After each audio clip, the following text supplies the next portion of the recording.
జనచైతన్య వేదిక ప్రేక్షకులందరికీ స్వాగతం. జనచైతన్య వేదిక ఛానల్ ఏర్పడి 2 సంవత్సరాలు కాబోతుంది. కొత్తగా ప్రతి వారం అంతర్జాతీయంగా, జాతీయంగా, రాష్ట్ర స్థాయిలో వస్తున్న అనేక రకాల సమాచారం, ఆర్థిక విషయాలు, రాజకీయ విషయాలు, సామాజిక విషయాలు, వీటి మీద ప్రముఖ విద్యావేత్త ప్రొఫెసర్ డిఆర్ సుబ్రహ్మణ్యం గారితో చర్చా కార్యక్రమాన్ని ప్రారంభించుకోబోతున్నాం. దీని ద్వారా ప్రేక్షకులందరికీ ప్రపంచంలో జరుగుతున్న ముఖ్యమైన విషయాలు, జాతీయ స్థాయిలో జరుగుతున్నవి, రాష్ట్ర స్థాయిలో జరుగుతున్నవి తెలుసుకోవడానికి అవకాశం ఉంటుంది. ఈ కార్యక్రమం ఒక అరగంట లోపు మాత్రమే ఉంటుంది. అందరూ ఈ కార్యక్రమాన్ని స్వాగతించాలని, ఆస్వాదించాలని, ముందుకు తీసుకెళ్లాలని కోరుకుంటున్నాం. ప్రముఖ విద్యావేత్త ప్రొఫెసర్ డిఆర్ సుబ్రహ్మణ్యం గారు గుంటూరులో టీజేపీఎస్ కళాశాలలో కామర్స్ మేనేజ్మెంట్ కోర్సులకి లెక్చరర్గా చేరి, రీడర్గా ఉండి, ప్రొఫెసర్ అయ్యి, కళాశాల ప్రిన్సిపాల్ అయ్యి, దాదాపు 50 సంవత్సరాల పాటు విద్యార్థులకి అనేక విషయాలపై అవగాహన కల్పిస్తూ సోషల్ మీడియాలో, ముఖ్యంగా ఫేస్బుక్, వాట్సాప్, ఇతర సోషల్ మీడియాల్లో చాలా చురుకైన పాత్ర పోషిస్తూ అనేక మంది శ్రోతలకి సరైన సమయంలో సరైన సమాచారాన్ని అందిస్తూ వారిని అభివృద్ధి చేయడంలో క్రియాశీలక పాత్ర పోషిస్తున్నారు. ఈరోజు ఈ కార్యక్రమాన్ని ప్రొఫెసర్ డిఆర్ సుబ్రహ్మణ్యం గారు ప్రారంభిస్తారు. వారిని మీకు పరిచయం చేస్తున్నాను. మన దేశంలో ఇటీవల కాలంలో నీట్ ఎగ్జామ్ జరిగింది, సిబిఎస్ఈ మూల్యాంకనం జరిగింది. ఆంధ్ర రాష్ట్రంలో అయితే డిఎస్సి ద్వారా ఉపాధ్యాయుల యొక్క నియామకాలు జరిగినాయి. వీటన్నిటిలో అనేక రకాలైన సమస్యలు ఉత్పన్నమైనవి. ఒక విద్యావేత్తగా ఈ సమస్యల యొక్క స్వభావం ఏంటి, ఎలా ఈ సమస్యలను ఎలా అధిగమించాలి, విద్యార్థులకి నష్టం లేకుండా, సమాజానికి నష్టం లేకుండా, భవిష్యత్తులో ఎలాంటి సమస్యలు ఉత్పన్నం కాకుండా ఉండాలంటే ఏమేం చర్యలు చేపట్టాలో తెలియజేయాలని కోరుకుంటున్నాను. లక్ష్మణ్ రెడ్డి గారికి ముందుగా నా శుభాకాంక్షలు తెలియజేస్తున్నాను. గత వారంలో ఏం జరిగింది ఈ ప్రపంచంలో అనే విషయాల మీద క్లుప్తంగా జనచైతన్య వేదిక ఛానల్ని చూసే ప్రేక్షకులకి అందుబాటులోకి తీసుకొస్తున్నందుకు చాలా సంతోషం. వారు 3 అంశాలని 3 పరీక్షల గురించి ప్రస్తావించారు. ఒకటి నీట్ యూజీ ఎగ్జామినేషన్, రెండోది సిబిఎస్ఈ 12th క్లాస్ ఎగ్జామినేషన్, మూడోది ఆంధ్రప్రదేశ్ ప్రభుత్వం కండక్ట్ చేసిన మెగా డిఎస్సి 2025. ఈ మూడిట్లో మొదటగా గందరగోళం సృష్టించింది నీట్ యూజీ ఎగ్జామినేషన్. ఈ నీట్ యూజీ ఎగ్జామినేషన్ దేశం అంతా కూడా ఒకే ఎగ్జామ్ జరుగుతుంది. మెడికల్, డెంటల్ ఈ 2 కోర్సెస్లోకి అడ్మిషన్ కొరకు ఈ యూజీ ఎగ్జామినేషన్ జరుగుతోంది. 22,05,000 మంది ఈ పరీక్ష వ్రాయడం జరిగింది. ఈ పరీక్ష జరిగిన తర్వాత క్వశ్చన్ పేపర్ లీక్ అయిందని బయటికి రావటం, దాని మీద దేశమంతా కూడా ఆందోళన జరగడం చూసాం. దాంతో ఈ పరీక్ష రద్దు చేయడం జరిగింది. మరలా పోస్ట్పోన్ చేసిన పరీక్ష జూన్ 21న జరగబోతోంది. ఎంత ఆశ్చర్యకరం అంటే, ప్రధానమంత్రి గారి ఆధ్వర్యంలో, ఆయన పర్యవేక్షణలో ఈసారి ఈ ఎగ్జామినేషన్ కండక్ట్ చేస్తాము అని ప్రభుత్వం ప్రకటించటం అంటే అంత ఘోరాతి ఘోరంగా ఈ ప్రభుత్వ వ్యవస్థ దీన్ని నేషనల్ టెస్టింగ్ ఏజెన్సీ కండక్ట్ చేస్తుంది. అది ఫెయిల్ కావటం చాలా బాధాకరం. ఇది మొదటిసారి కాదు. 2021లో ఒకసారి ఎగ్జామ్ ఇలానే జరిగింది. 2024లో కూడా జరిగింది. 2024లో జరిగిన కేసులో ఈరోజు వరకు ఎవరికి శిక్షలు పడలా.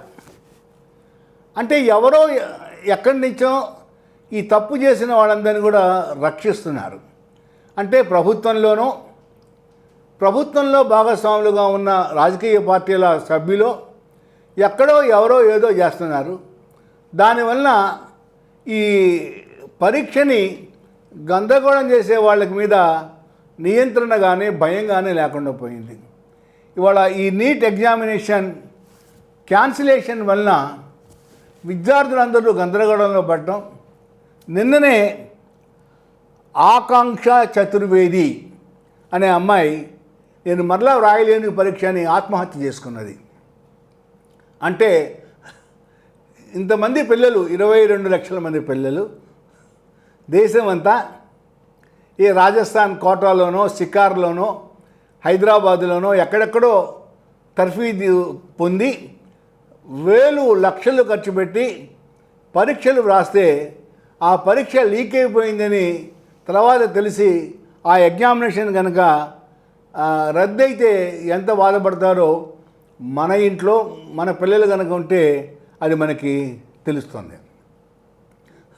ఈ నీట్ యూజీ ఎగ్జామినేషన్ వరకు ముఖ్యంగా ప్రభుత్వం దీన్ని ఇప్పుడు దాకా పెన్ అండ్ పెన్సిల్ ఫార్మేట్ అంటాం. అలా కాకుండా బిట్ క్వశ్చన్స్ లాగా ఇప్పుడు ఎలాగైతే సిబిఎస్ఈ ఎగ్జామినేషన్స్, మన బ్యాంక్ ఎగ్జామినేషన్స్, అలాంటి యూపీఎస్సీ ఎగ్జామినేషన్ ఎంట్రన్స్ జరుగుతున్నాయో ఆ విధంగా కనుక జరిపితే ఈ సమస్య రాకుండా ఉంటుందనేది ఒక పరిష్కారం. అయితే కొంతమంది సుప్రీంకోర్టుకి వెళ్ళారు. సుప్రీంకోర్టు ఏముందంటే ఇప్పుడు జూన్ 21న జరగబోయే పరీక్షకి ఆ కంప్యూటర్ బేస్డ్ టెస్ట్ సిబిటి అంటాం, దాన్ని మేము రికమెండ్ చేయలేము, మళ్ళా విద్యార్థులు గందరగోళంలో పడతారు కాబట్టి అంతకుముందు ఏదైతే కండక్ట్ చేశారో పెన్ అండ్ పెన్సిల్ ఫార్మాట్ దాన్నే రికమెండ్ చేస్తున్నామని చెప్పడం జరిగింది. దీనికన్నా మరీ ఘోరాతి ఘోరమైన పరీక్ష CBSE, central board of secondary education. ఇది 12th ఎగ్జామినేషన్, 12వ తరగతి ఎగ్జామినేషన్ 17,80,000 మంది స్టూడెంట్స్ రాశారు దేశమంతా. ఇది ఇంకా గమ్మత్తుగా జరిగింది. అక్కడ కొంతమంది వ్యక్తులు పేపర్ లీక్ చేశారు అని మనకు అనుమానం ఉంది, ఏది నీట్ యూజీలో. కానీ సిబిఎస్ఈ అలా కాదు. సిబిఎస్ఈలో జరిగిన ఘోరం ఏంటంటే పరీక్ష పెన్ అండ్ పెన్సిల్ ఫార్మాట్లో జరిగింది, కానీ దాని valuation OSM, on screen marking అంటారు. అంటే ఎవాల్యుయేటర్స్ అంటే లెక్చరర్స్, టీచర్స్ వాళ్ళకి కంప్యూటర్ మీద ఆన్సర్ పేపర్ వస్తుంది, దానికి వాళ్ళు మార్కులు వేయాలి. దీన్ని ఆన్ స్క్రీన్ మార్కింగ్ అంటారు, ఓఎస్ఎం. ఇది మొదటిసారిగా 2026 ఎగ్జామినేషన్లో ఇంట్రడ్యూస్ చేసింది central board of secondary education. ఇక్కడ జరిగిన పెద్ద అవకతవక ఏమిటంటే ఈ ఎవాల్యుయేషన్ కండక్ట్ చేయడానికి ఒక కంపెనీకి ఈ కాంట్రాక్ట్ ఇచ్చారు. ఆ కంపెనీ పేరు కోఎంటెక్, COEMPT, కోఎంటెక్ ఎడ్యుటెక్ దాని పేరు. అయితే ఇది మన హైదరాబాదులో ఉన్న కంపెనీ. దీని మేనేజింగ్ డైరెక్టర్ పేరు విఎస్ఎన్ రాజు. ఇతను అంతకుముందు తెలంగాణ గవర్నమెంట్లో గందరగోళం జరిగిన ఇంటర్మీడియట్ వాల్యుయేషన్ కండక్ట్ చేసింది వీళ్ళే. అప్పుడు ఆ కంపెనీ పేరు గ్లోబరీనా. ఆ గ్లోబరీనా ఈ గందరగోళంలో వివాదంలో పడిన తర్వాత దాని పేరు మార్చుకొని కోఎంప్ట్గా పెట్టుకున్నారు. ఈ కంపెనీ మరి ఎవరు సహాయం చేశారు అనేది మరి దర్యాప్తులో బయటపడాలి. ఎవరో చాలా గొప్పగానే సహాయం చేశారు. ఎలా చేశారంటే, ఈ టెండర్ పాడినప్పుడు, టెండర్ వేసినప్పుడు కండిషన్స్ పెడతారు. ఈ కండిషన్స్ని చాలా మార్లు మార్చారు. ఎందుకు మార్చారు? ఈ కంపెనీకే టెండర్ రావాలి కాబట్టి దానికోసం పోటీదారుల్ని తప్పించడానికి చాలా మార్పులు చేశారు. అందులో ప్రధానమైనది ఏమిటంటే CMMI అంటారు. అంటే కెపాసిటీ మెచ్యూరిటీ మోడల్ ఇంటిగ్రేషన్, దాని ఎక్స్పాన్షన్. సింపుల్గా చెప్పాలంటే ఒక కంపెనీ ఈ వాల్యుయేషన్ లాగా కండక్ట్ చేయాలి అంటే ఒక కెపాసిటీ ఉండాలి. దానికి కొన్ని లెవెల్స్ ఉంటాయి, 4, 3, 2, 1, 5 అని. ఎట్లాగా మొదటి కండిషను లెవెల్ 5గా పెట్టారు. లెవెల్ 5గా పెడితే ఈ కోఎంట్ అనే కంపెనీ రాదు. అందుకని దాన్ని తీసేశారు. తీసేసి మళ్ళీ లెవెల్ 3 ఉంటే చాలని కండిషన్ మార్చారు. అప్పుడు ఇది రంగంలోకి వచ్చింది. ఆ తర్వాత అంతకుముందు ఎప్పుడైనా బ్లాక్ లిస్ట్ కనుక అయ్యుంటే అలాంటి కంపెనీ పనికిరాదు అని మొదట ఉన్న కండిషన్ని మరలా తీసేసి ప్రస్తుతం కనుక బ్లాక్ లిస్ట్లో ఉంటే పనికిరారు అని మార్చారు. ఎందుకు మార్చారు? ఈ కంపెనీ అంతకుముందు గ్లోబరీనా అనే పేరుతోటి బ్లాక్ లిస్ట్ అయి ఉన్నది కాబట్టి అది మళ్ళా టెయింట్ కాకుండా ఉండడానికి ఆ కండిషన్ మార్చారు. ఆ తర్వాత టర్నోవర్ మార్చారు. ఇంత టర్నోవర్ కనుక చేసి ఉంటేనే ఆ కంపెనీ ఎలిజిబుల్ అనే కండిషన్ కూడా తీసేసి దాన్ని తగ్గించాను. దాన్ని తగ్గించడం వల్ల ఇది ఈ కోఎంట్ అనే ఆర్గనైజేషన్కి ఈ కాంట్రాక్ట్ వచ్చే విధంగా సహాయం చేశారు. అంటే ఎవరో ఎక్కడో మొత్తానికి ఈ మొత్తం కండిషన్స్ రిలాక్స్ చేసుకుంటూ ఒకదాని వెంట ఒకటి రిలాక్స్ చేసుకుంటూ వాళ్ళకి హెల్ప్ చేశారు. ఎవరు హెల్ప్ చేశారు? ఎంపీలు చేశారా, మంత్రులు చేశారా, ఆఫీసర్లు చేశారా అనేది దర్యాప్తులో కానీ బయటపడదు. మొత్తానికి ఈ కంపెనీకి కావాలని చెప్పి సహాయం చేశారు. వాళ్ళకి చేత కాదు, వాళ్ళకి సరైన నెట్వర్క్ లేదు, కెపాసిటీ లేదు. దాంతో మొత్తం గందరగోళం సృష్టించారు. ఈ గందరగోళం సృష్టించడం వల్ల ఏమైందంటే విద్యార్థులు ఇవాల్యుయేషన్ పెట్టుకున్నప్పుడు పర్సనల్ వెరిఫికేషన్ అంటాం, ఇవన్నీ పెట్టుకున్నప్పుడు మొత్తం బయటపడి అందరూ గోలగోళం మొదలుపెట్టారు. పెట్టినప్పుడు ఒక 17 ఏళ్ల కుర్రాడు, జార్ఖండ్ రాష్ట్రం అతనిది, సార్థక్ సిద్ధాంత్ అతని పేరు. ఇతను మొత్తానికి అన్ని తవ్వాడు. మొత్తం తవ్వి ఇందులో జరిగిన అవకతవకలు, టెండరింగ్లో జరిగిన అవకతవకలు అన్నీ కూడా బ్లాగ్లో పెట్టాడు. దాంతో దేశం అంతా కూడా సెన్సేషనల్ అయిపోయింది. ఎంత సెన్సేషనల్ అయిందంటే ఒక పార్లమెంటరీ కమిటీ ఉంటుంది ఎడ్యుకేషన్కి, స్పోర్ట్స్కి, వాటికి. దానికి చైర్మన్ దిగ్విజయ్ సింగ్ గారు. ఆ పార్లమెంటరీ కమిటీ వాళ్ళు ఇతన్ని వచ్చి ప్రజెంట్ చేయమన్నారు. ఇతను పార్లమెంట్కి వెళ్ళి ఆ పార్లమెంటరీ కమిటీ ముందు ఈ మొత్తం అవకతవకల్ని ప్రజెంటేషన్ కూడా ఇచ్చాడు. ఆ తర్వాత రాహుల్ గాంధీ కూడా ఈ కుర్రాన్ని కలిశాడు. సో ఇంత అవకతవకలు ఈ CBSE ఎగ్జామ్లో జరిగినాయి. ఇది పెద్ద అవమానకరం. ఈ అవమానకరం ఎంత అవమానకరం అంటే వీటన్నిటికీ మంత్రి ధర్మేంద్ర ప్రధాన్ ఎక్కడో చిన్న రైలు ప్రమాదం జరిగితే తనకు సంబంధం లేకపోయినా కూడా రాజీనామా చేశాడు లాల్ బహదూర్ శాస్త్రి గారు. ఇలాంటి సత్సాంప్రదాయాలు, ఆచారాలు కలిగిన భారతదేశంలో ఈరోజు లక్షల మంది విద్యార్థులు రోడ్డు మీదకి వచ్చి ఆహాకారాలు చేస్తున్నా కూడా ధర్మేంద్ర ప్రధాన్ రాజీనామా చేయడు. ఆయన రాజీనామా చేసినా చేయకపోయినా కనీసం ప్రధానమంత్రి గారు దీని గురించి ఈరోజు వరకు ఒక్క మాట కూడా మాట్లాడలేదు. ప్రధానమంత్రి గారు ఆదివారం నాడు మామిడి పండ్ల గురించి మాట్లాడారు.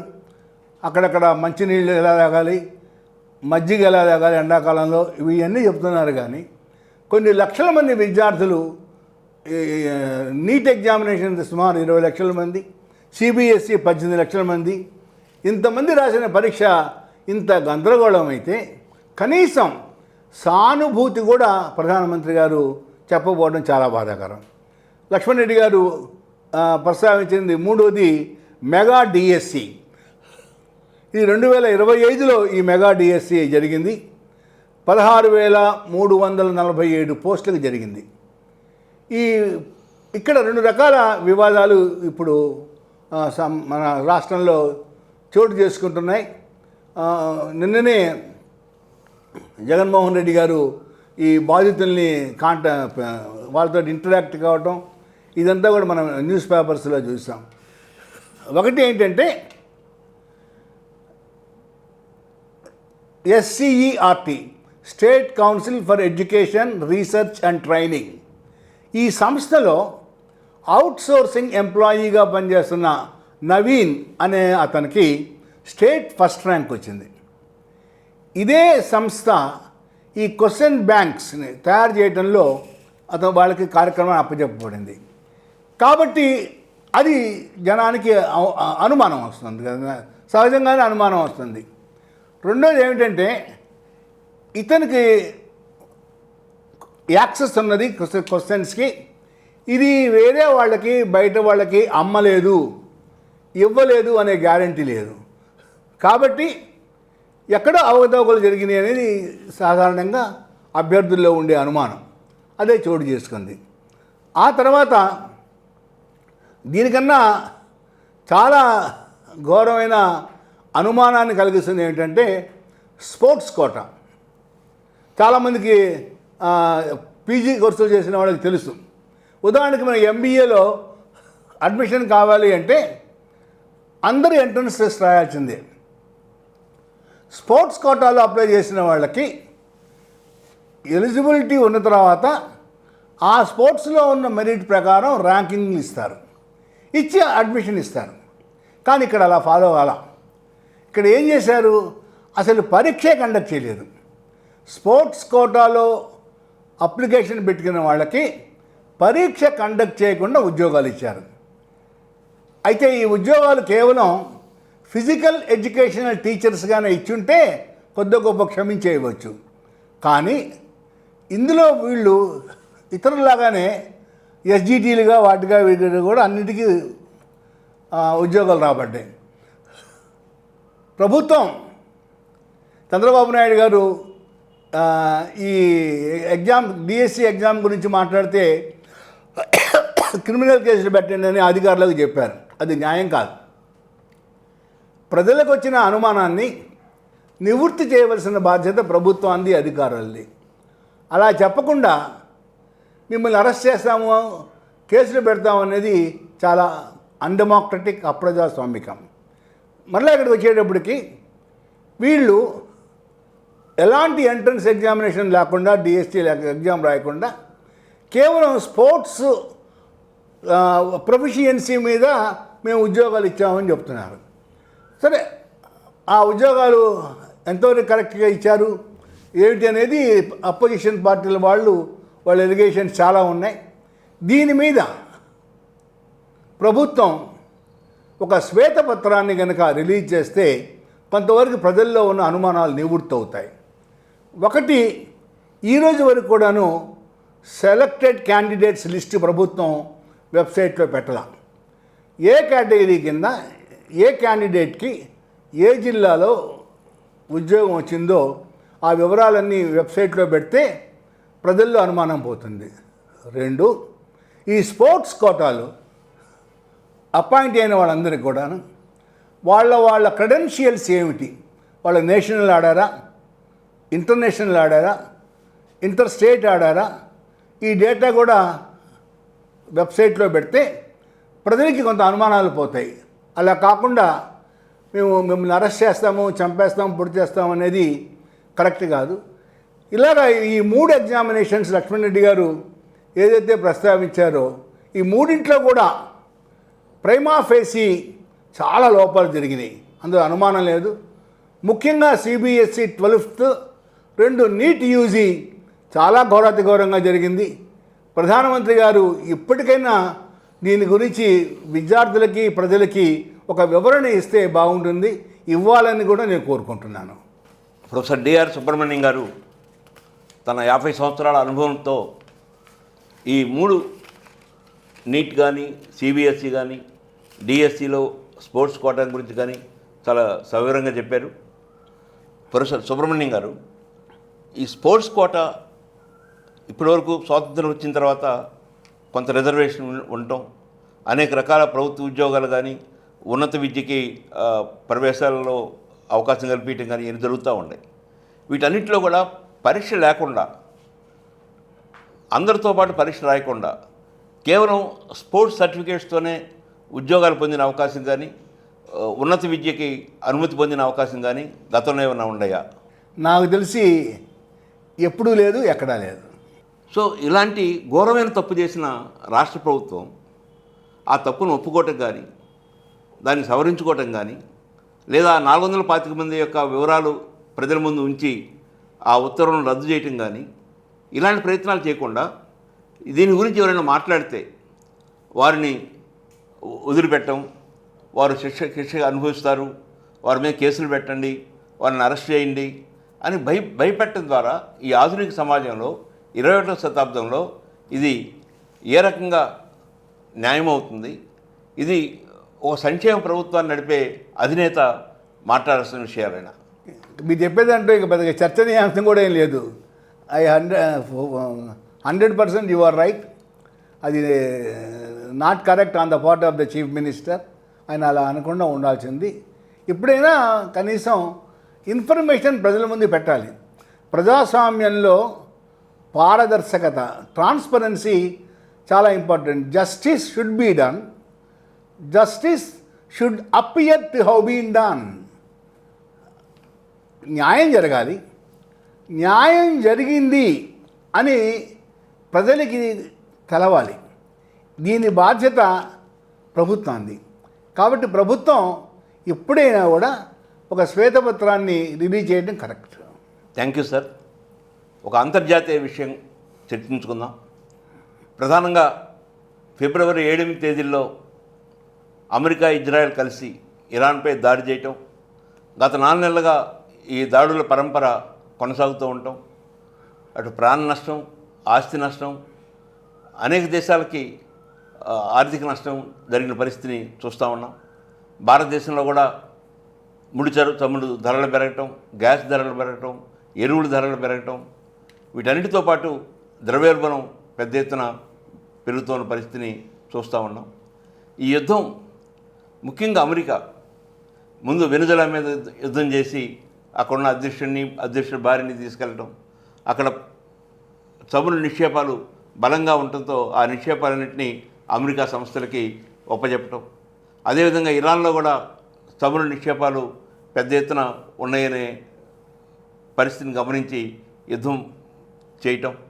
కారణం మాత్రం అక్కడ అణ్వాయుధాలు తయారు చేస్తున్నారు, అక్కడ యురేనియం ఎక్కువ నిల్వలు ఉన్నాయి, ఇరాన్ లాంటి దేశాన్ని మనం ఈ రకంగా ముందుకు తీసుకెళ్తే అది ప్రపంచానికి నష్టం అనే నెపంతో ఈ యుద్ధం ప్రకటించడం, దానికి ఇజ్రాయెల్ తోడు కావటం జరుగుతూ ఉంది. సో ఈ యుద్ధం ఎలా ముగుస్తుంది? ఇది త్వరలో ముగిసే అవకాశం ఉందా? ముఖ్యంగా నిన్న 3వ తేదీ, జూన్ 3వ తేదీ అమెరికా కాంగ్రెస్లో రిపబ్లికన్ పార్టీకి సంబంధించిన 4 ఎంపీలు కూడా డెమోక్రటిక్ పార్టీకి సపోర్ట్ ఇవ్వటం, వారు ప్రవేశపెట్టిన తీర్మానం, ఈ యుద్ధాన్ని ఆపండి, ఇది అనవసరమైన యుద్ధం, ఆర్థిక నష్టంతో కూడుకున్న యుద్ధం అని చెప్పని పెట్టిన తీర్మానాన్ని బలపరుస్తూ ఓటేయటం, ఆ తీర్మానం నెగ్గటం, రేపు త్వరలో సెనెట్లో కూడా తీర్మానం నెగ్గే అవకాశం ఉందని అంటున్నారు. అయినా కూడా అమెరికా అధ్యక్షుడికి వీటో అధికారం ఉందని, వీటో అధికారాన్ని ఉపయోగించి యుద్ధాన్ని కొనసాగిస్తాడా, లేక ప్రజాప్రతినిధుల యొక్క అభిప్రాయాన్ని గౌరవించి ఈ యుద్ధానికి స్వస్థపలుగుతాడనేది అందరూ ఆలోచిస్తున్న విషయం. మీ అభిప్రాయాన్ని తెలియజేయాలని కోరుకుంటున్నాను. ఇది మరో పెద్ద సమస్య ప్రపంచానికి. ఇది కేవలం ఒక భారతదేశానికి సంబంధించిన సమస్యే కాదు. ఎలా అంటే ఇప్పుడే లక్ష్మణ్ రెడ్డి గారు ఆయన వీటో చేసే అధికారం కూడా ఉన్నది అని చెప్పి అంటున్నారు. ఖచ్చితంగా చేస్తాడు. అంత సరసం ట్రంప్కి ఉందని నేను అనుకోవట్లా. సరసం అంటే నా ఉద్దేశం ప్రజాభిప్రాయాన్ని, తన తోటి సభ్యుల అభిప్రాయాన్ని గౌరవించే సరసం అతనికి లేదు. అతను ఒక వ్యాపారస్తుడు, కేవలం ఒక వ్యాపార దృక్పథంతో ఆయన ముందుకు వెళ్తున్నాడు. ఎంత గౌరవం అంటే ఆయన మేక్ అమెరికా గ్రేట్ అగైన్ అనే స్లోగన్తో ప్రారంభం చేసి ఈ మధ్యకాలంలో ఒక వారం 10 రోజుల కిందట మేక్ అమెరికా క్రిస్టియన్ అంటున్నాడు. అంటే ఇక్కడ ఇరాన్ తోటి యుద్ధం వచ్చిన తర్వాత ఒక క్రిస్టియన్ వర్సెస్ ముస్లిం అనే ఫీలింగ్ను కూడా అమెరికాలో తెచ్చేదానికి అతను ప్రయత్నం చేస్తున్నాడు. ఈ ప్రయత్నంలో ఎలాగైతే కొన్ని దేశాల్లో మతోన్మాద సంస్థలు సహకరిస్తాయో అమెరికాలో కూడా వాషింగ్టన్లో జరిగిన ఒక ఉత్సవంలో ఈ మేక్ అమెరికా క్రిస్టియన్ అనే స్లోగన్ని బలపరిచాయి. నిన్న అమెరికా హౌస్ ఆఫ్ రిప్రజెంటేటివ్స్ 215 మంది యుద్ధాన్ని ఆపమని తీర్మానానికి సపోర్ట్ చేశారు. కేవలం 208 మంది సపోర్ట్గా నిలబడ్డారు. ఇందులో ఒక 4 రిపబ్లికన్స్ కూడా డెమోక్రాట్స్ తోటి కలవడం జరిగింది. వీళ్ళందరినీ అన్పేట్రియాటిక్ అనే ఒక పదాన్ని ఉపయోగించారు ట్రంప్. అంటే దేశద్రోహులు. మన భారతదేశంలో చూస్తూ ఉంటాం సోషల్ మీడియాలో కొంతమంది కొన్ని పార్టీలకు సంబంధించిన వాళ్ళ అభిప్రాయాలకి భిన్నంగా మాట్లాడితే వీళ్ళు పాకిస్తాన్ భక్తులు, దేశద్రోహులు, ఇలాగా రకరకాల పేర్లు పెట్టి కామెంట్లు చేస్తూ ఉంటారు. అలానే అతను కూడా అన్పేట్రియాటిక్ అనే పదాన్ని ఉపయోగించడం జరిగింది. ముఖ్యంగా ఇది ట్రంప్ ప్రారంభం చేశాడా, నెతన్యాహు ప్రారంభం చేశాడంటే నా ఒపీనియన్ అయితే మాత్రం ఇది ఇజ్రాయెల్ చేతిలో ఒక కీలు బొమ్మలాగా ట్రంప్ ప్రవర్తిస్తున్నాడేమో అని అనిపిస్తుంది. కారణం సరే, ట్రంప్ ఎప్పుడు ఏం మాట్లాడతాడో, ఇవాళ ఏం మాట్లాడతాడో, సాయంకాలం ఏం మాట్లాడతాడో, రేపు ఏం మాట్లాడతాడో ఎవరికీ తెలియదు. కాసేపు యుద్ధ విరమణ అంటారు, మళ్ళీ మరుసటి రోజు నుంచి తూచ్ నేను చేస్తానంటాడు. కాబట్టి నిలకడలేని పరిస్థితి ఆయన వైపు నుంచి వస్తున్నాం. అలానే టారిఫ్స్ రోజుకో రకంగా, గంటకో రకంగా టారిఫ్లు మార్చుకుంటూ వచ్చారు.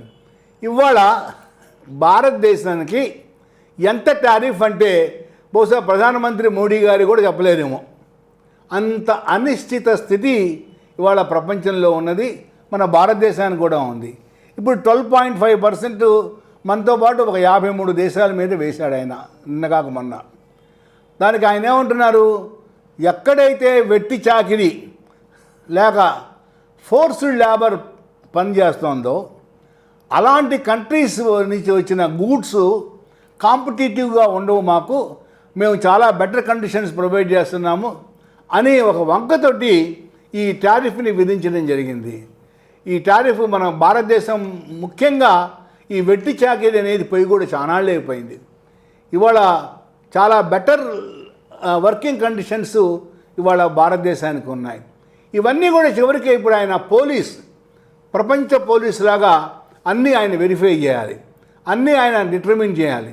నాకైతే ఏమనిపిస్తుందంటే ఇవాళ భారతదేశం కాదు, మొత్తం ప్రపంచానికి ఒక విశ్వ నాయకుడు, ఒక అలాగే వరల్డ్ లీడర్. ఒకప్పుడు మనకి John F Kennedy, Jawaharlal Nehru అలాంటి గొప్ప వాళ్ళు అంతర్జాతీయ స్థాయిలో ఉన్నారు. ఇవాళ ఆ స్థానంలో అందరూ బఫూన్లు, క్లౌన్లు వచ్చారేమో అని అనిపిస్తుంది. ఇవాళ ఈ యుద్ధం ఇప్పుడిప్పుడే ఆగుతుందని నాకైతే అనిపించడం లేదు. అది మళ్ళా హెజ్బుల్లా, లెబనాన్, ఇజ్రాయిల్, ఆ ఇజ్రాయిల్ వాళ్ళు ఆగుతారని నాకు అనిపించట్లేదు.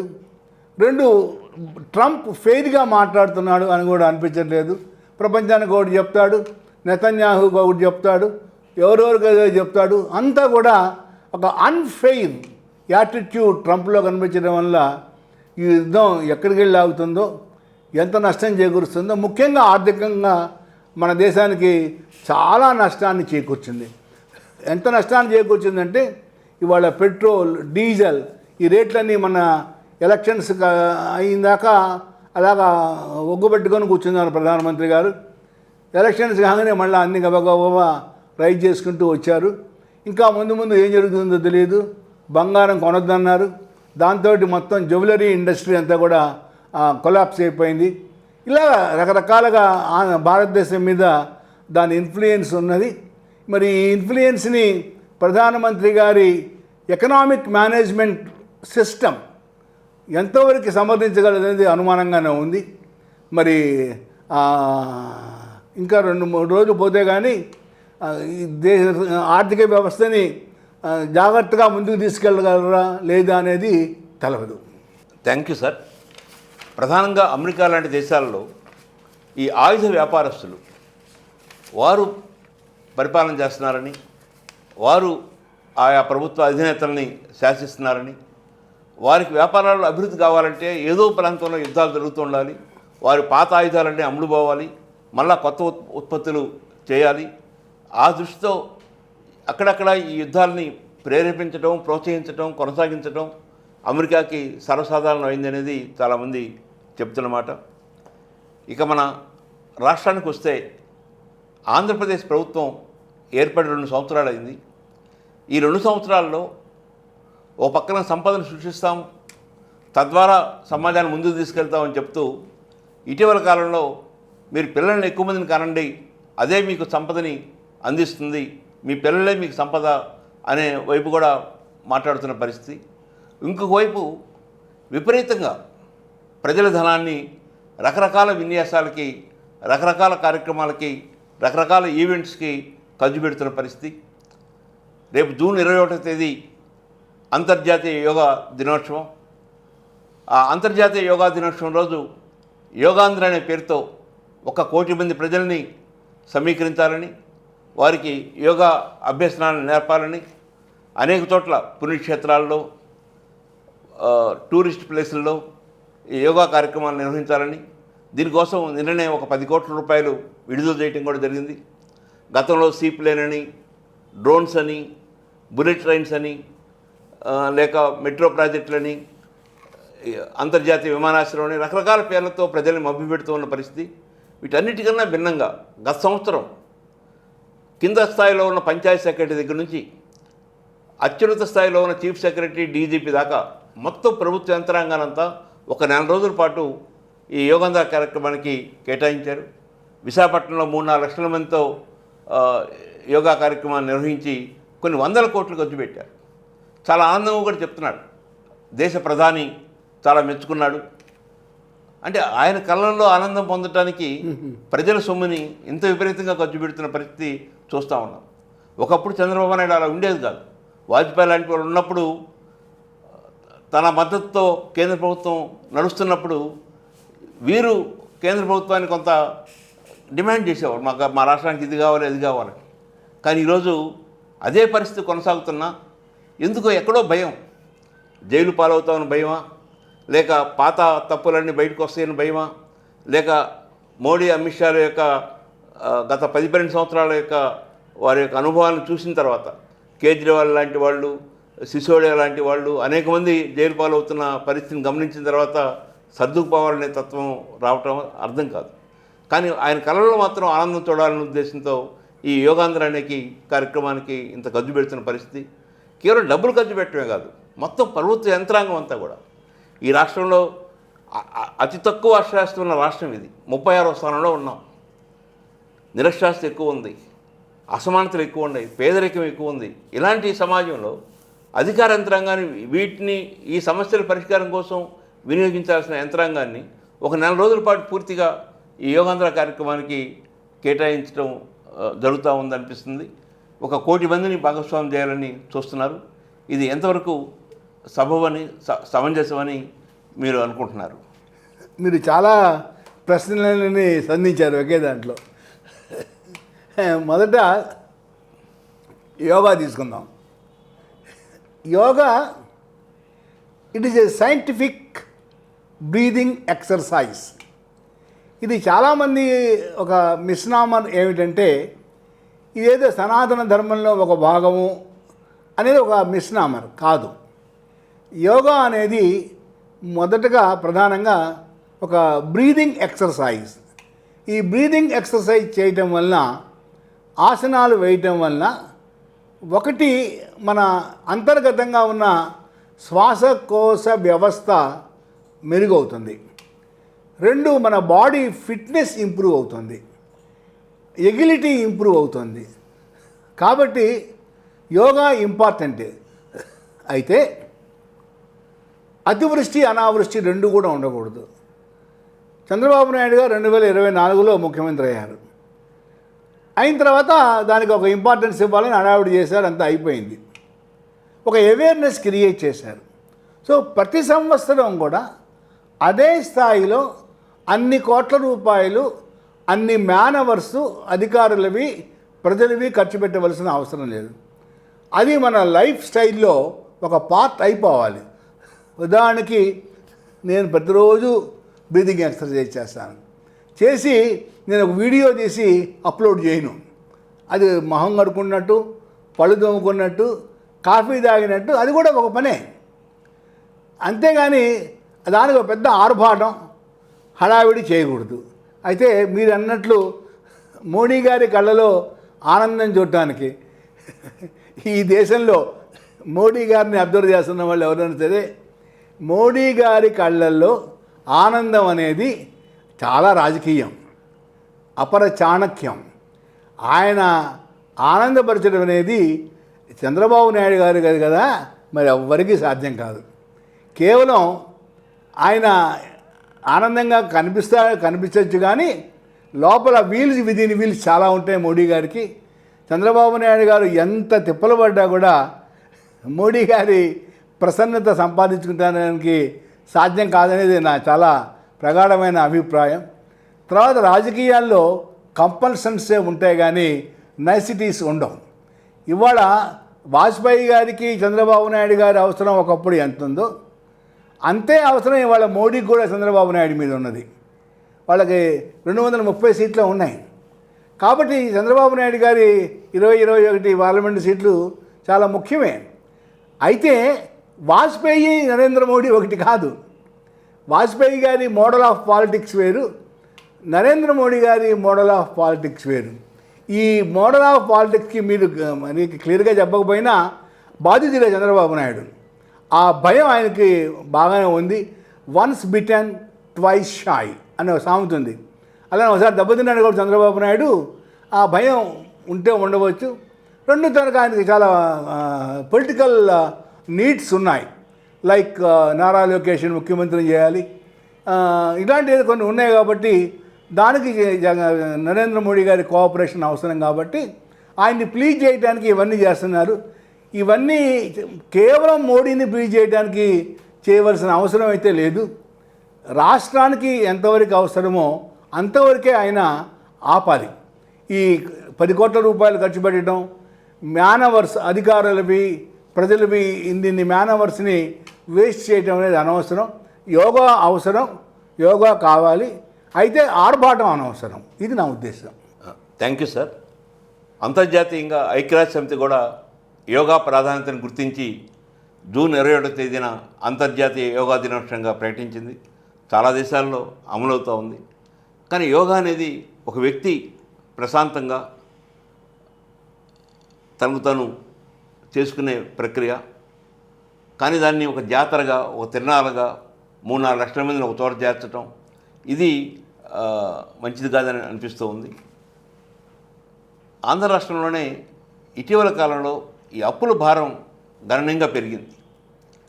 ఒక అంచనా ప్రకారం ఆంధ్ర రాష్ట్రం యొక్క స్థూల ఉత్పత్తి, దాని విలువ 18 లక్షల కోట్లుంటే దాదాపు 14 లక్షల కోట్ల పైగా అప్పులు భారంతో ఈ రాష్ట్రం కొనసాగుతుందని, చాలామంది ఆర్థికవేత్తల యొక్క అభిప్రాయం ఇది అప్పుల ఊబిలోకి వెళ్ళిపోయిందని, డెట్ ట్రాప్లోకి వెళ్ళిపోయింది. అంటే అప్పులు తీర్చడానికి అప్పులు చేస్తున్న పరిస్థితి కనపడుతూ ఉంది. వడ్డీ రేటు కూడా గణనీయంగా పెరుగుతున్న పరిస్థితి. తక్కువ అప్పులు ఉన్నప్పుడు మనకి తక్కువ వడ్డీ రేటుకి అప్పులు ఇవ్వడానికి అనేక సంస్థలు ముందుకు వచ్చాయి. కానీ ఈరోజు అప్పుల భారం పెరిగిన తర్వాత వడ్డీ రేటు కూడా గణనీయంగా పెరుగుతూ ఉంది. ఎఫ్ఆర్బిఎం పద్ధతి ప్రకారం స్థూల జాతీయ ఉత్పత్తిలో 3% మించి అప్పులు చేయడానికి వీలు లేదని ఒక నిబంధన ఉంది. కానీ దాన్ని ఎప్పుడో అధిగమించి కార్పొరేషన్లని సృష్టించడం, కార్పొరేషన్ పేరుతో అప్పులు తీసుకోవటం, కొన్ని అప్పులకి గ్యారెంటీలు ఇవ్వటం, లేదా కాంట్రాక్టర్లకి ఉద్యోగస్తులకి రకరకాల వ్యక్తులకి ఇవ్వాల్సిన డబ్బులు చెల్లించకుండా వాయిదాలు వేసుకుంటూ ఉంటాం. ఇలాంటి అన్నీ కలిపితే ఈ అప్పుల భారం గణనీయంగా పెరుగుతూ ఉందని, ఒక వ్యక్తికి తలసరిన 1.5 లక్షల రూపాయలు అప్పు కొనసాగుతుందన్న పరిస్థితి. ప్రతి మంగళవారం రిజర్వ్ బ్యాంక్ దగ్గర మనం 3,000-4,000 కోట్ల రూపాయలు అప్పులు చేస్తున్న పరిస్థితి చూస్తూ ఉన్నాం. మన బడ్జెట్ గమనిస్తే మన రాష్ట్ర ప్రభుత్వం యొక్క ఆదాయం, ప్రభుత్వ ఉద్యోగుల జీతాలు, ప్రభుత్వ ఉద్యోగుల రిటైర్ అయిన వాళ్ళ యొక్క పెన్షన్లు, కొన్ని సంక్షేమ పథకాలు, వీటికి మాత్రమే పరిమితం ఏం తప్పితే అంతకు మించి అభివృద్ధి కార్యక్రమాలు కానీ ఇతర కార్యక్రమాలు చేయడానికి అప్పుల మీదనే ఆధారపడాల్సిన పరిస్థితి ఏర్పడింది. ఈ పరిస్థితి నుంచి మనం ఎలా అధిగమించగలం, ఈ అప్పుల భారాన్ని ఎలా తగ్గించగలుగుతాం, భవిష్యత్తులో సంపదని మరింత సృష్టించడానికి ఏ మార్గాలు చేపడితే బాగుంటుందో ఒక ఆర్థికవేత్తగా, ఆర్థిక పాఠాలు లక్షలాది మందికి నేర్పిన ఒక ప్రొఫెసర్గా మీ అభిప్రాయాలు తెలియజేయాలని కోరుకుంటున్నాను. Most complicated question. ఎలా అంటే ఇది almost A matter of impossibility. కారణం ఇవాళ దేశం అంతా కూడా ఒక విషవలయంలోకి వెళ్ళిపోయింది. ఆ విషవలయం ఏమిటంటే కాంపిటేటివ్ వెల్ఫేరిజం, పోటాపోటీ సంక్షేమవాదం. అంటే ఉదాహరణకి జగన్మోహన్ రెడ్డి గారు అమ్మ ఒడి 15,000 రూపాయలు అన్నాడు. దానిని చంద్రబాబు నాయుడు గారు 18,000 అన్నాడు. నెక్స్ట్ ఎలక్షన్కి ఎవరైనా కొత్త పార్టీ పెడితే మేము 25,000 ఇస్తామంటారు. అమ్మ ఒడి ఒకళ్ళకే ఇస్తే చంద్రబాబు నాయుడు గారు ఇంటిల్లి బాధి ఇస్తామన్నారు. ఇలాగా ఒకళ్ళ మీద ఒకళ్ళు పెంచుకుంటూ పోతున్నారు కేవలం ఓట్ల కోసం. ఈ కాంపిటేటివ్ వెల్ఫేరిజం వలన ఎప్పుడైతే ఖజానాలు ఖాళీ అవుతున్నాయో ఇది సాగినంతకాలం కూడా ఈ అప్పుల భారం పడక తప్పదు, దాన్ని ప్రజలు భరించగా తప్పదు. 2, వెల్త్ క్రియేషన్. ఈ వెల్త్ క్రియేషన్ కూడా ఒక విధంగా చెప్పాలంటే అది ఒక స్లోగనీరింగ్, ఒక స్లోగన్గా ఉపయోగిస్తున్నారు. కానీ జెన్యూన్గా వెల్త్ ఎలా క్రియేట్ చేయాలనే దాని మీద ఎక్సర్సైజ్ లేదు. ఇవాళ ఏమి చేయకుండా అలా ఉన్నా కూడా ఎకానమీ గ్రో అవుతుంది. ఆ ఎకానమీని, ఆ గ్రోత్ని మనం అడ్డం పడకుండా ఆపితే చాలు. అయితే చంద్రబాబు నాయుడు గారు మనకు తెలుసు, ఆయన ఎక్కువగా హడావిడి చేస్తారు, ఎక్కువగా ప్రచారం చేస్తారు, ఎక్కువగా ఆర్భాటం చేస్తారు. ఇవాళ ఇదే పరిస్థితి చాలా రాష్ట్రాల్లో వచ్చేసింది. రేవంత్ రెడ్డి గారు కూడా ఇలానే చేస్తున్నారు. కొద్ది గొప్ప మనకన్నా బెటర్ ఫినాన్షియల్ పొజిషన్లో ఉన్న రేవంత్ రెడ్డి గారు కూడా ఆల్మోస్ట్ ఆర్భాటం ఇలానే చేస్తున్నారు. బహుశా ఇతర రాష్ట్రాల వాళ్ళు ఎలాగ ఉన్నా నాకు తెలియదు, కానీ రేవంత్ రెడ్డి మాత్రం మనతో పాటు పోటీగానే హడావిడి చేస్తున్నారు. కాబట్టి యాజ్ ఇట్ ఈజ్గా దీనికి ఎవరు చేయగలిగింది లేదు. This has to go on. ఎక్కడికి వెళ్ళి ఆగుతుంది అనేది మనకి ఎవరు చెప్పలేరు. ప్రభుత్వాలు వాళ్ళంతటా వాళ్ళు సంయమనం పాటించాలి. ప్రభుత్వాలు నా ఉద్దేశం రాజకీయ పార్టీలు వాళ్ళు ఇచ్చే ప్రామిసులు, వాగ్దానాలు కొద్దిగా కట్టడి చేసుకోవాలి. కట్టడి చేసుకొని బెటర్ పొలిటికల్ మేనేజ్మెంట్ కనుక ఇస్తే రాష్ట్రాన్ని సరిగా పరిపాలిస్తే, ఉదాహరణకి తమిళనాడులో కొత్తగా వచ్చిన టీవీకే పార్టీ విజయన్ ఇలాగ పెద్ద పెద్ద వాగ్దానం ఆయన కూడా చేశాడు, కానీ ఓట్లు కొంటాలు ఇవన్నీ చేయలే. అయినా కూడా గెలిచాడు. అంటే నేనేం చెప్పదలుచుకున్నానంటే ఒక పార్టీ గెలవటం ఓడిపోవటం అనేది మనం ఇచ్చే వాగ్దానాల మీదనే ఆధారపడి ఉండదు. ఆ వాగ్దానాలు కొంత ఇంపాక్ట్ ఉంటుంది, కాదని నేను అన్ను. 2019లో ఇంతకన్నా ఎక్కువ వాగ్దానాలు చేశారు చంద్రబాబు నాయుడు గారు, అయినా కూడా ఓడిపోయారు. కాబట్టి కేవలం వాగ్దానాల మీదనే గెలవరు, చాలా ఫ్యాక్టర్స్ పనిచేస్తాయి. ఇవన్నీ మనకన్నా చంద్రబాబు నాయుడు గారికే బాగా తెలుసు. ఆయన చాలా ఎక్స్పీరియన్స్ కలిగిన రాజకీయ నాయకుడు. అయినప్పటికీ కూడా ఏదో విధంగా గెలవాలి. దాన్ని మనం లీవింగ్ నో స్టోన్ అన్టర్న్డ్ అంటాం. ఆయన 2024 ఎన్నికలకి అదే పాటించాడు. యాంటీ ఇన్కంబెన్సీ జగన్మోహన్ రెడ్డి గారికి ఉంటుందని తెలిసినా కూడా ఎక్కడ ఆయన రిస్క్ తీసుకోవాలా, ఛాన్స్ తీసుకోవాలా. ఒకవైపు అలయన్స్ కోసం ట్రై చేశాడు, మరోవైపు వాగ్దానాలు చేశాడు. ఇవన్నీ చేసిన తర్వాత ఇప్పుడు వాగ్దానాలు నేను చెయ్యను అంటే ప్రతిపక్షాలు ఆగవు, అల్లరి చేస్తాయి. కాబట్టి ఆ వాగ్దానాలు తీర్చడానికి మనకి రుణాలుగా ఎడగ తప్పదు. మీరు చెప్పినట్లు అప్పులు పెరిగే కొందికి వడ్డీ రేట్లు పెరుగుతాయి. మనకి ముందు రూపాయి వడ్డీకి ఇచ్చేవాళ్ళు పెరుగుతారు. మన అప్పులు పెరగంగానే రూపాయి అంటాం, మనమే ఇస్తాం. ఆ తర్వాత మనం 3 రూపాయల వడ్డీ కూడా అప్పులు చేస్తాం.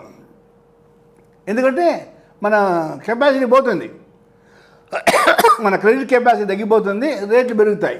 రాష్ట్రం కూడా అంతే, వాళ్ళ రాష్ట్రానికి జరుగుతుంది కూడా అదే, భారతదేశం మొత్తం మీద కూడా జరుగుతున్నది అదే. కాబట్టి మొత్తం రాజకీయ పార్టీల్లో ఒక అవగాహన రావాలి. లేదా చంద్రబాబు నాయుడు గారు లాంటి అనుభవం కలిగిన రాజకీయ నాయకుడు కేవలం వాగ్దానం వల్లనే మనం వస్తామా, రాము. కాబట్టి వాగ్దానాలు చేయడం అనేది తగ్గించాలి. ఇప్పుడు ఆయన వాగ్దానాలు చేసేసాడు. నౌ ఈ కెనాట్ గో బ్యాక్. ఇప్పుడు ఆయన చేయగలిగింది అంత ఏంటంటే ఆస్టిరిటీ, నిరాడంబరత, ఖర్చు తగ్గించడం, ప్రభుత్వం ఖర్చు తగ్గించడం, దుబారా తగ్గించడం. ఈ దుబారా తగ్గించి, దుబారా ఏదో ఒకరోజు సైకిల్ మీద వస్తే దుబారా పోదు, మొత్తం మీద దుబారా లేకుండా ప్రభుత్వాలు కనుక పనిచేస్తే కొంతవరకు ఉపశమనం. ఆ తర్వాత ఈ అప్పులు ఇవన్నీ కూడా కొంత వాళ్ళు ట్రై చేయొచ్చు. పబ్లిక్ నుంచి బారోయింగ్స్ కార్పొరేషన్స్ నుంచి ట్రై చేయొచ్చు. పెద్ద పెద్ద కంపెనీల దగ్గర నుంచి లోన్లు తీసుకోవచ్చు తక్కువ వడ్డీ రేటుతోటి. అంటే ఆ క్రెడిబిలిటీ కనుక ఉంటే ఇస్తారు. చాలామంది దగ్గర బ్లాక్ మనీ ఉంటుంది. ఆ బ్లాక్ మనీని ఛానలైజ్ చేసి ప్రభుత్వం అప్పులుగా తీసుకొని తక్కువ వడ్డీ రేటుతో బయటపడవచ్చు. ఇది ఒక solution as far as my knowledge goes.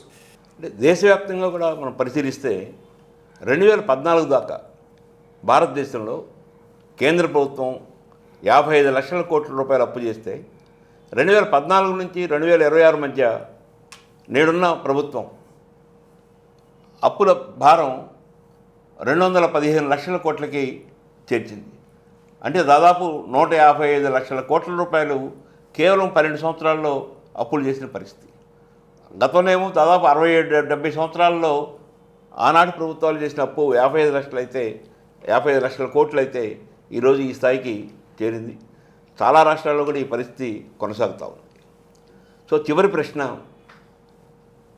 ఆంధ్రప్రదేశ్లో స్వర్గీయ వైఎస్ రాజశేఖర రెడ్డి గారు ముఖ్యమంత్రి కాగానే విద్య, వైద్యం ఈ రెండు పేదలకు దక్కాలి, కార్పొరేట్ విద్య, కార్పొరేట్ వైద్యం పేదలకి అందించాలి అనే లక్ష్యంతో ఫీజు రీయింబర్స్మెంటు, ఆరోగ్యశ్రీ పథకాలు లాంటి 2 పథకాలని ఈ రాష్ట్రానికి అందించారు. వాటి ఫలితం సామాన్య ప్రజల్లో, పేద ప్రజల్లో చాలా గొప్పగా కనపడింది. 2004లో 2009లో వైఎస్ రాజశేఖర రెడ్డి నేతృత్వంలో కాంగ్రెస్ పార్టీ అధికారం రావడం కూడా ఈ 2 పథకాలు చాలా కీలక పాత్ర పోషించాయి. అట్నే ప్రజల్లో కూడా వాళ్ళ యొక్క జీవన ప్రమాణ స్థాయిలు పెరగడానికి కానీ, వారి యొక్క విద్యా నైపుణ్యాలు కానీ, ఆరోగ్య ప్రమాణాలు కానీ అభివృద్ధి కావడానికి ఎంతో ఉపయోగపడింది. కానీ ఈ 2 సంవత్సరానికి గమనిస్తే ఆంధ్రప్రదేశ్లో ఈ 2 పథకాలు ఆశించిన మేరకు ముందుకెళ్ళటం లేదని, ప్రజలకు అందటం లేదని విఫలమవుతున్నటువంటి అభిప్రాయం ఉంది. మీరేమంటారు? మీరు ఇచ్చిన ప్రలోగ్లో కొంత మార్పు చేయవలసిన అవసరం ఉంది. 2004లో రాజశేఖర రెడ్డి గారు సీఎం అయినప్పుడు ఈ పథకాలు ఆయన అనౌన్స్ చేయలే. ఈ పథకాలని ఆయన ముఖ్యమంత్రి అయిన తర్వాత అనౌన్స్ చేశారు. ముఖ్యంగా ఫీజు రీయింబర్స్మెంట్. ఈ ఫీజు రీయింబర్స్మెంట్ మొదట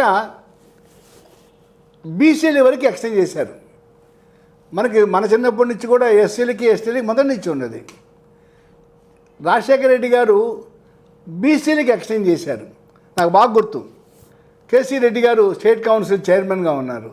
నేనే అన్న ఆయనతో చైర్మన్ గారితో, ఎలాగో బీసీలకు ఎక్స్టెండ్ చేస్తారు, ఇక మీరే చాలా తక్కువ మంది, మొత్తానికి ఎక్స్టెండ్ చేస్తే ఓసీలు కూడా ఉపయోగపడుతుంది పేదవాళ్ళకని అన్నాను. ఆ విధంగా ఫీజు రీఎంబర్స్మెంట్ ఎక్స్టెండ్ చేయడం జరిగింది. ఆ ఫీజు రీఎంబర్స్మెంటు ఎంత ఘోరంగా మిస్యూజ్ చేయబడిందంటే, మొదట్లో మరి 2010, 2011 ఆ ప్రాంతంలో ఘోరాతి ఘోరంగా మిస్యూజ్ చేశారు ప్రైవేట్ వాళ్ళు. ఉదాహరణకి ఒక కాలేజీ వాడికి ఒక బీఈడీ కాలేజీ, ఒక పీజీ కాలేజీ ఉంటే ఇదే సర్టిఫికేట్ 2 చోట్ల చూపించి క్లెయిమ్ చేశారు. ఇలాగా కొన్ని వందల కోట్ల రూపాయలు ఫీజు రీఎంబర్స్మెంట్ కింద దుర్వినియోగం అయింది. తర్వాత దాన్ని టైట్ చేసుకుంటూ వచ్చారు, కొంతవరకు తగ్గింది. అయితే ఇప్పుడు మీరు అడిగిన ప్రశ్న ఏంటంటే, ఈ 2 ఏళ్ల నుంచి ఎలా ఉన్నది దాని అమలు? నా వ్యక్తిగతమైన అభిప్రాయం ఏంటంటే, 2008లో మొదలుపెట్టిన ఈ ఫీజు రీఎంబర్స్మెంటు చాలా అయిపోయింది. ఈ ఫీజు రీఎంబర్స్మెంట్కి ఒక కట్టడి లేకుండా పోయింది. మనం బావిలో నాణాలు వేసేటప్పుడు ఎంచి లెక్కేయండి అంటారు. అలానే ఇవాళ ఒక విద్యార్థి అతనికి ఆసక్తి లేకపోయినా ఎత్తుకుపోయి బీటెక్లో కూర్చోబెడుతున్నారు. వాడు బీటెక్ పూర్తి చేయలేకపోతున్నాడు. మనకి ఐటీఐ చదివే స్టూడెంట్స్ లేకుండా పోయారు, పాలిటెక్నిక్ చదివే స్టూడెంట్స్ లేకుండా పోయారు. దాంతో ఏమవుతుంది, ఆకలి లేని వాడికి అన్నం పెడుతున్నారు. కాబట్టి ఈ ఫీ రీఎంబర్స్మెంట్ వరకు ప్రభుత్వం మొత్తం విధానాన్ని పునరాలోచించుకోవాల్సిన అవసరం ఉంది. మనకు ఒక సామెత ఉంది, వేసేటప్పుడు వేప చెట్టు, తీయాలంటే అమ్మూరు. ఒక స్కీమ్ని ప్రభుత్వం అనౌన్స్ చేసిన తర్వాత దాన్ని తీసేయాలంటే ప్రజల నుంచి ఘోరంగా కమోషన్ వస్తుంది. కాబట్టి ఫీజు రీఎంబర్స్మెంట్ వరకు మొదట కనీసం ఒక విద్యార్థి ఒక 50% పేపర్లైనా పాస్ కావాలి. పాస్ అయితేనే నెక్స్ట్ సెమిస్టర్కి ఫీజు రీఎంబర్స్మెంట్ ఉంటుంది. ఇలాంటి చెక్ కనుక పెట్టకపోతే అది మిస్యూజ్ అయ్యే అవకాశం ఉన్నది. 2, ఒక పెద్ద బేసిక్ క్వశ్చన్, ప్రైవేట్ కాలేజీలకి ఫీజు రీఎంబర్స్మెంట్ ఎందుకు ఇవ్వాలి? ఒక్క ప్రభుత్వ రంగంలో ఉన్న కాలేజీల్లో విద్యార్థులు ఎవరైతే పూర్ స్టూడెంట్స్, తక్కువ ఆదాయాలు కలిగిన వాళ్ళు చదువుతున్నారో వాళ్ళకి ఫుల్ ఫీ రీఎంబర్స్మెంట్ ఇవ్వండి, ఫుల్ ఫీ కన్సెషన్ ఇవ్వండి. అంతేగాని ప్రైవేట్ కాలేజీల వాళ్ళకి ఇవ్వటం వల్ల మిస్యూజ్ జరగడం, సీట్లు పెంచుకోవటం. ఒకప్పుడు 60 సీట్లు ఉంటే గొప్ప, 80 సీట్లు ఉంటే గొప్ప ఇంజనీరింగ్. ఇవాళ అలాంటి ఇంజనీరింగ్ కాలేజీలు 240 సీట్లు, 320 సీట్లకు పెంచుకుంటున్నారు. షిఫ్ట్ సిస్టమ్ పెట్టుకుంటున్నారు. ఇంటిగ్రేటెడ్ క్యాంపస్ అని రకరకాల కాలేజీలని ఒకే క్యాంపస్లో పెట్టుకుంటున్నారు. వీటన్నిటి వలన రాష్ట్రం మీద భారం పెరుగుతుంది. కాబట్టి ఫీజు రీఎంబర్స్మెంటు దాన్ని ప్రభుత్వ సంస్థలకే రెస్ట్రిక్ట్ చేస్తే దాని దుర్వినియోగం కొంత తగ్గుతుంది. సేమ్ లాజిక్ మీకు ఆరోగ్యశ్రీ పథకాన్ని కూడా ఎక్స్టెండ్ చేయాలి. ఆరోగ్యశ్రీ పథకం చాలామంది రాజకీయ నాయకులు మేము ప్రజలకి, పేదవాళ్ళకి కార్పొరేట్ వైద్యాన్ని what do you mean by corporate వైద్యం? మీకు వైద్యం కావాలా, కార్పొరేట్ వైద్యం కావాలా? ఉదాహరణకి మనకి ఏఐజీ హాస్పిటల్ హైదరాబాద్లో నాగేశ్వర రెడ్డి గారి హాస్పిటల్కి వెళ్తే మీరు పడిపోతారు. ఒక ఇంటర్ కాంటినెంటల్ హోటల్ లాగా ఉంటుంది. నిన్న నేను సోషల్ మీడియాలో చూశాను, రాఘవ్ శర్మ గారి హాస్పిటల్ అలానే ఉంది. అలాంటి ట్రీట్మెంటు మేము మీకు ఫ్రీగా ఇస్తాము, అక్కడ ఇస్తూ ఉంటున్నాను. నేనేమంటున్నానంటే అలాంటి హాస్పిటల్ని మీరు కట్టండి, ప్రభుత్వ రంగంలో కట్టండి. గవర్నమెంట్ హాస్పిటల్స్ ఉన్నాయి, గవర్నమెంట్ హాస్పిటల్స్లో క్వాలిఫైడ్ డాక్టర్స్ ఉన్నారు. ఇంత ఇన్ఫ్రాస్ట్రక్చర్ ఉంటే గవర్నమెంట్ వరకు రీఎంబర్స్మెంట్ ఫ్రీగా ఉచిత వైద్యం ఇవ్వండి. అంతేగాని మీరు ప్రైవేట్ సెక్టర్లకి, కార్పొరేట్ హాస్పిటల్స్కి ఇవ్వటం వల్ల ఏమవుతుంది, అదొక పెద్ద మాఫియాలా తయారైపోయింది. ఇవాళ ఆరోగ్యశ్రీ రీఎంబర్స్మెంట్ అంతా కూడా చాలా పెద్ద మాఫియా అయిపోయింది. లంచాలు తీసుకుంటున్నారు. లంచాలు తీసుకొని పేషెంట్ లేకపోయినా పేషెంట్లు ఉన్నట్టు ఫేక్ పేర్లు ప్రొడ్యూస్ చేసి డబ్బులు తీసుకుంటున్నారు. అంటే ప్రజాధనం ఒక పథకం పేరుతోటి దుర్వినియోగం అవుతుంది. అది అవసరమా? లేక ప్రజలకి, పేదవాళ్ళకి సరైన వైద్యం ప్రభుత్వ రంగంలో అవసరమా? మననే వచ్చింది, ఆంధ్రప్రదేశ్లో మెటర్నల్ మోర్టాలిటీ పెరిగింది అని. అంటే ప్రసవించిన 1-2 రోజుల్లో చనిపోయే తల్లుల సంఖ్య కొద్దిగా పెరుగుతుంది. అయితే ఎక్కడ పెరుగుతుంది? ఇదంతా కూడా రూరల్ ఏరియాస్లో పెరుగుతుంది. గిరిజనులు, ఆదివాసీలు ఉంటున్న ప్రాంతంలో పెరుగుతున్నాయి. కారణం ఏంటి? డెలివరీ టైం వచ్చితే అక్కడి నుంచి తీసుకెళ్ళాలంటే 6-7 కిలోమీటర్లు నడుచుకుంటూ తీసుకెళ్ళాలి. సరైన రోడ్లు లేవు, అక్కడ మెడికల్ ఫెసిలిటీస్ లేవు. ఇవన్నీ ఇవ్వకుండా ప్రైవేట్ హాస్పిటల్స్ వాళ్ళకి రీఎంబర్స్మెంట్ కింద మోసం చేసి మాఫియాలాగా డబ్బు, ప్రజాధనం ఖర్చు పెట్టాలనేది నేనైతే వ్యక్తిగతంగా సమర్థించను. వ్యక్తిగతంగా నా అభిప్రాయం ఏంటంటే, ప్రభుత్వ రంగంలో ఉన్న హాస్పిటల్స్లో వైద్యాన్ని మెరుగుపరచాలి, దాని మీద నియంత్రణ పెంచాలి. కార్పొరేట్ హాస్పిటల్స్లో ఏదైతే వైద్యం ఉన్నదో అదే వైద్యం ప్రభుత్వ రంగంలో ఉన్న వైద్యాలయాల్లో, హాస్పిటల్స్లో ఉండాలి. అలానే గవర్నమెంట్ కాలేజెస్, గవర్నమెంట్ యూనివర్సిటీస్లో బెటర్ ఫెసిలిటీసు, స్టాఫ్ని అపాయింట్ చేసి ఆ రీఎంబర్స్మెంటు అంతవరకే ఆపాలి. దీన్ని స్లోగా తగ్గించుకుంటూ పోకపోతే, ఇందాక మీరు అన్నారు రాష్ట్రాలు అప్పుల పాలవుతున్నాయని. ఎందుకు అప్పుల పాలుగా? ఉన్న డబ్బంతా ఇలాగా వృధా చేసుకుంటే చివరికి ఆరోగ్యశ్రీ మనకు తెలుసు, మీరు ఏ డాక్టర్ గారిని అడిగినా చెప్తారు. ఆరోగ్యశ్రీ కోఆర్డినేటర్ ఆఫీస్కి ఎంత లంచాలు ఇస్తున్నారు, ఎంత లంచాలు ఇస్తే డబ్బులు వస్తున్నాయి. నిన్నే నర్సాపేటలోనే ఎక్కడో ఈ ఆరోగ్యశ్రీ పథకం మీదనే ఒక కమ్యూనిటీకి సంబంధించిన డాక్టర్స్కే ప్రిఫరెన్స్ ఇస్తున్నారని పేపర్లో రావడం జరిగింది. అంటే ఇవన్నీ కూడా ఎప్పుడైతే మీరు ఈ పథకం పేరుతోటి పంపిణీ మొదలుపెట్టారో ఈ సమస్యలన్నీ వస్తున్నాయి. అందువల్ల స్టార్ట్ చేసాం, కానీ ఇంకా కొనసాగాలంటే గవర్నమెంట్ హాస్పిటల్ తీసేస్తారా? గవర్నమెంట్ హాస్పిటల్ మొత్తం తీసేసి ప్రైవేట్ హాస్పిటల్స్ ఉంచుతారా? ప్రైవేట్ హాస్పిటల్స్ చదవాలి, దానికి ఇంకేదైనా ఆల్టర్నేటివ్ ఆలోచించాలి. ఈ రీఎంబర్స్మెంట్ ప్రస్తుతం ఉన్న వ్యవస్థ అయితే మాత్రం ఆంధ్రప్రదేశ్లో కానీ తెలంగాణలో కానీ సరైనది కాదు. దానికి మార్పులు చేయకపోతే మాత్రం రాష్ట్రాల ఆర్థిక వ్యవస్థ ఇంకా దెబ్బతింటాయి, లంచాలు పెరుగుతాయి, అవినీతి పెరుగుతుంది. ఇది నా అభిప్రాయం. Thank you sir. చాలా స్పష్టంగా మీ అభిప్రాయాన్ని తెలియజేశారు. ఆరోగ్యశ్రీ విషయంలోనూ, ఫీజు రీఎంబర్స్మెంట్ విషయంలోనూ. ఇప్పుడు దాదాపు 12 సంవత్సరాలు అవుతూ ఉంది. 2005లో ప్రారంభించితే కనీసం 21 సంవత్సరాలు, 20 సంవత్సరాలు అవుతూ ఉంది. ఈ 20 సంవత్సరాల్లో ప్రభుత్వ కళాశాలని, ప్రభుత్వ ఆసుపత్రులని బలోపేతం చేసి ఉంటే ప్రైవేట్ రంగం వైపుకి ప్రజలు వెళ్లాల్సిన అవసరం ఉండేది కాదు. కరెక్ట్. మనకు దగ్గరగానే మంగళగిరిలో all India institute of medical sciences వచ్చింది. రోజుకి 4,000 మంది పేషెంట్ వెళ్తున్నారు. అక్కడున్న డిసిప్లిన్ కానీ, పరిశుభ్రత కానీ, డాక్టర్ల యొక్క ఔన్నత్యం కానీ ఇవన్నీ గమనిస్తే ప్రభుత్వ రంగంలో కూడా చాలా గొప్ప సంస్థను ఏర్పాటు చేయొచ్చు అనేది ఒక రుజువు చేస్తున్న సంస్థ all India institute of medical sciences. అట్నే ఐఐటీలు, ఐఐఎంలు, ఇండియన్ ఇన్స్టిట్యూట్ ఆఫ్ సైన్సెస్, ఇట్లా అనేక ప్రభుత్వ సంస్థలు దేశవ్యాప్తంగా మంచి పేరు తెచ్చుకున్న సంస్థలు ఉన్నాయి. కానీ అట్లాంటి మరిన్ని డెవలప్ చేయాలనే దృష్టి పెట్టకుండా అమరావతి రాజధాని అనే పేరుతో ఎస్ఆర్ఎంలు, విఐటీలు, అమృత లాంటి ప్రైవేటు యూనివర్సిటీస్ని ప్రోత్సహించడం, చాలా ప్రైవేటు విద్యా సంస్థల యొక్క అధినేతలు రాజకీయాల్లో మంత్రులుగానో, ఎంపీలుగానో క్రియాశీలక పాత్ర పోషించటం, అట్నే వైద్య రంగంలో కూడా పెద్ద పెద్ద కార్పొరేట్ సంస్థలు రాజకీయాల్లో ప్రముఖ పాత్ర పోషించడం, వీటన్నిటికి కారణం ప్రభుత్వ ధనాన్ని వారు విపరీతంగా ఉపయోగించుకున్న పరిస్థితి.